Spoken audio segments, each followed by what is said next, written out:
ഞാൻ ഈ കറി റെഡിയാക്കുന്നതിന് വേണ്ടി ഇത് അത്യാവശ്യം വലിപ്പമുള്ള ഒരു ഏത്തക്കായയാണ് എടുത്തിരിക്കുന്നത്. അതിൻ്റെ തൊണ്ടെല്ലാം നമുക്ക് നന്നായിട്ട് പൊളിച്ച് കളഞ്ഞ് ക്ലീൻ ചെയ്തെടുക്കണം കേട്ടോ.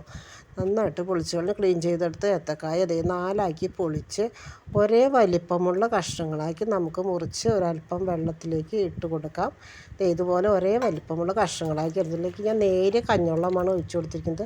കറ കളയാൻ നമ്പർ 1 സാധനമാണ് കേട്ടോ കഞ്ഞിവെള്ളം. നന്നായിട്ടൊന്ന് കഴുകി വാരി എടുക്കണം. നമുക്ക് അത് പാനിലേക്ക് ഇട്ട് കൊടുത്ത് അതിലേക്ക് 3 പച്ചമുളക് കീറിയതും അത്യാവശ്യം ഒരു സവോള നീളത്തിൽ കീറിയതും 2 തണ്ട് കറിവേപ്പിലയും അല്പം മഞ്ഞൾപ്പൊടിയും ആവശ്യത്തിന് ഉപ്പും ചേർത്ത് പാകത്തിന് വെള്ളം ഒഴിച്ച് കൊടുത്തതിന് ശേഷം നമുക്കിത് ഫ്ലെയിം ഓണാക്കി വെച്ച് കൊടുക്കാം. ഇതിപ്പോൾ ഇതേ കറി ഇവിടെ തിളച്ച് വന്നിട്ടുണ്ട് കണ്ടോ. കറി തിളച്ച് വന്നിട്ടുണ്ട്. അപ്പോൾ നമുക്കത് 2-3 പ്രാവശ്യം ഇതുപോലെ തുറന്ന് ഒന്ന് ഇളക്കി കൊടുക്കണം കേട്ടോ, കായ വെന്ത് കിട്ടുന്നത് വരെ.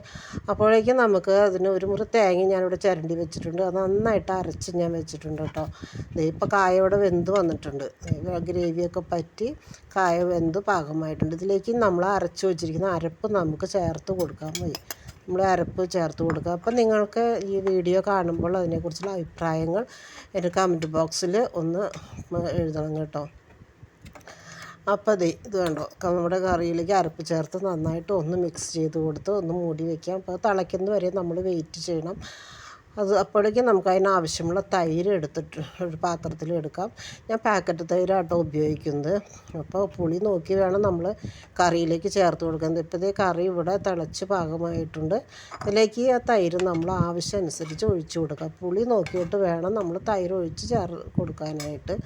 ഇപ്പോൾ ഇവിടെ കറി ഫ്ലെയിം ഓഫ് ചെയ്തതിന് ശേഷം മാത്രമേ തൈര് ഒഴിച്ച് കൊടുക്കാവൂ. ഓക്കെ, അതിനുശേഷം ഒരു ചീനച്ചട്ടി അടുപ്പത്ത് വെച്ച് അതിലേക്ക് കുറച്ച് കടുക് ഉലുവയും നീളത്തിൽ അരിഞ്ഞ് ചുമന്നുള്ളിയും 1 തണ്ട് കറിവേപ്പിലയും കൂടി ഇട്ട് കൊടുത്ത് അതൊന്ന് നന്നായിട്ട് ചുമന്ന് വരുമ്പോൾ ഒരല്പം മുളക് പൊടി ചേർത്ത് കൊടുത്ത് നമുക്ക് ഈ കറിയിലേക്ക് ഒഴിച്ച് കൊടുക്കാൻ മതി.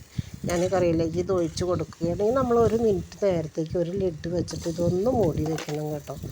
ഇതുപോലെ ഒന്ന് മൂടി വയ്ക്കണം 1 മിനിറ്റ് നേരത്തെ. അത് കഴിയുമ്പോൾ നമ്മളത് തുറന്ന് അടിപൊളി കായ മോര് വെച്ച കറി ഇവിടെ റെഡി ആയിട്ടുണ്ട്. ചോറിൻ്റെ കൂടെ കഴിക്കാൻ വളരെ ടേസ്റ്റിയാണ്. അപ്പോൾ നിങ്ങളെല്ലാവരും ഇതൊന്ന് ട്രൈ ചെയ്ത് നോക്കണം. എല്ലാവർക്കും എൻ്റെ വീഡിയോ ഇഷ്ടമായി എന്ന് കരുതുന്നു. Thank you.